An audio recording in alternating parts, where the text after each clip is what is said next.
Haleluya, haleluya, Yesu nashimwe cyane, bakozi b'Imana, bene data, bakundwa b'umwami wacu Yesu Kristo, aho muherereye hose mu bihugu bitandukanye by'iyi si, ndabaramukije, amahoro y'Imana akomeze kubana namwe.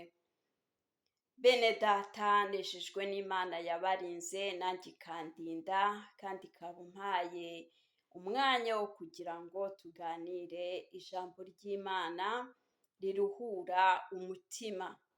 Tuzi neza yuko buri mukristo afite intambara agenda arwana, kandi muri iyi si tuhahurira na byinshi. Ni ukuvuga ngo hari n'ibihugu bimwe na bimwe birimwo intambara, kandi aho ngaho amaraso aba arimo kumeneka, kuko intambara si ikintu cyiza. Mu rundi ruhande hari izindi ntambara nawe uri kurwana, ubona byagushobeye, ubona wabuze uko wabigenza, ariko kandi humura, Kristo aracyari ku ngoma, kandi Kristo aracyagukunda. Imana itugirire neza. Nubwo abantu baguciriyeho iteka, ariko Kristo ntararambirwa kukugirira neza, kandi Kristo ntararambirwa gutabara abantu be. Imana ituganze cyane. Reka dusome rero ijambo ry'Imana ntatinze. Dusome ijambo ry'Imana dusanga muri Zekariya, ibice byaho 8 n'umurongo waho w'9. Twumve icyo Uwiteka Imana ahatubwira. Uwiteka Nyiringabo aravuga ati: amaboko yanyu nakomere, yemwe abumva muri iyi minsi amagambo yavuzwe n'abahanuzi bari bahari ku munsi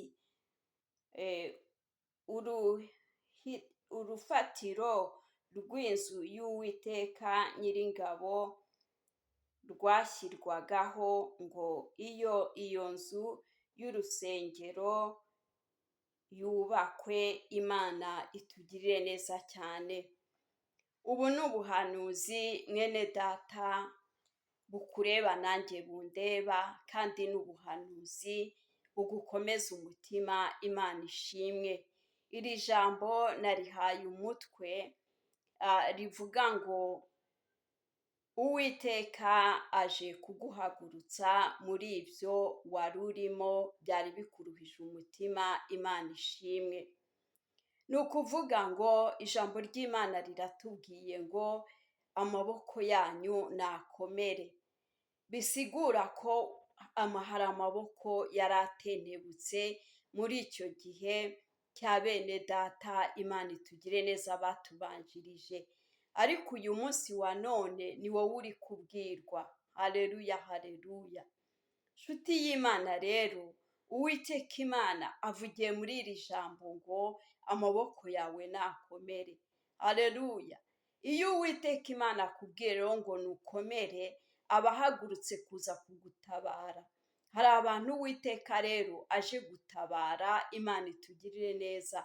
Hari abantu Uwiteka aje gukura mu bigeragezo bari bamazemo iminsi. Hari abantu Uwiteka aje kugirira neza. Hari abantu Uwiteka aje guha ihumure mu mutima.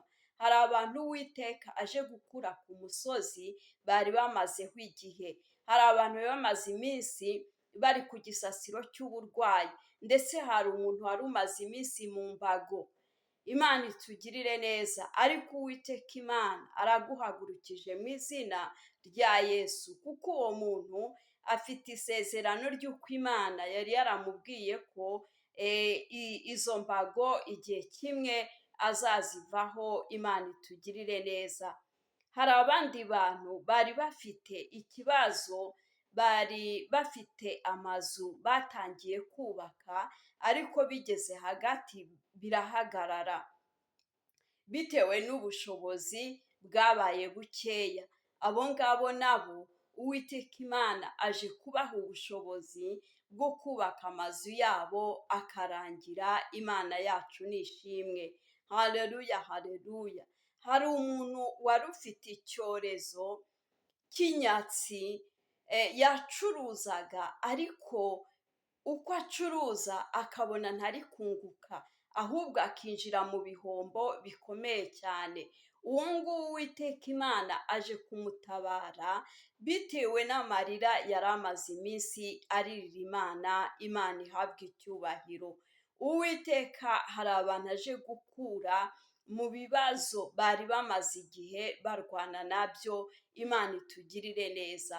Muri abo bantu rero niwiyumva uzamure icyubahiro cy'Imana, kuko Uwiteka Imana agutabaye aho amaboko yawe yari yarananiwe. Uwiteka Imana aje kuyakomeza.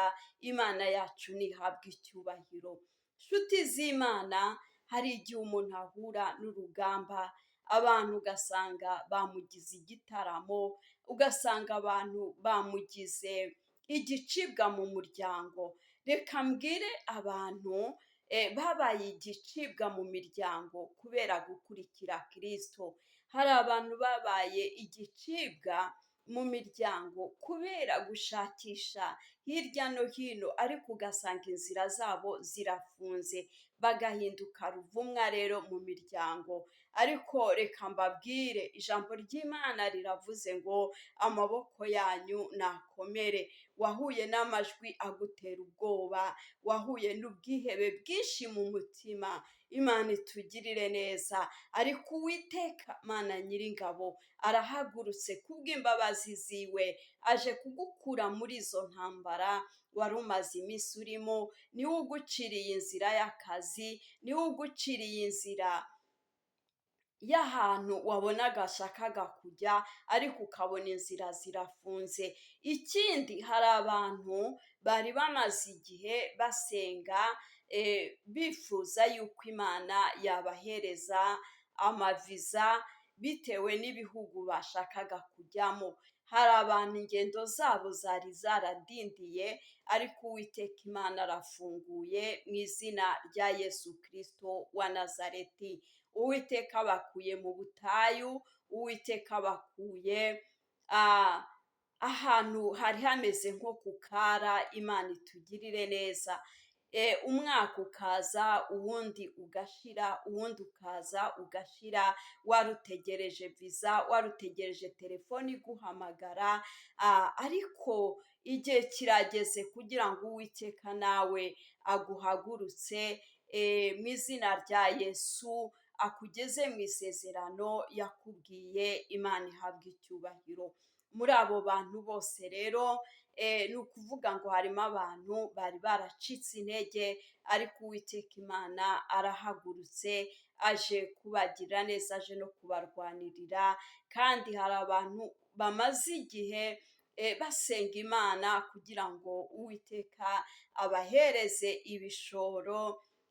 Uwiteka rero aje kubaha amafaranga, gusa muzirinde kwirara ngo mugereke akaguru ku kandi, muzacuruze mwubaha Imana kandi munatanga icya cumi cy'Imana. Imana itugirire neza cyane. Abantu rero bari bamaze igihe basuhuza umutima kubw'intambara zitandukanye.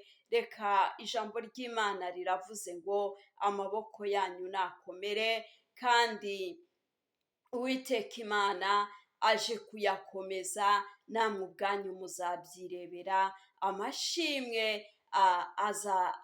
aziyongera mu miryango yanyu. Imana itugirire neza. Nshuti z'Imana rero, ntabarambiye, niyo mesaje Imana yari impaye.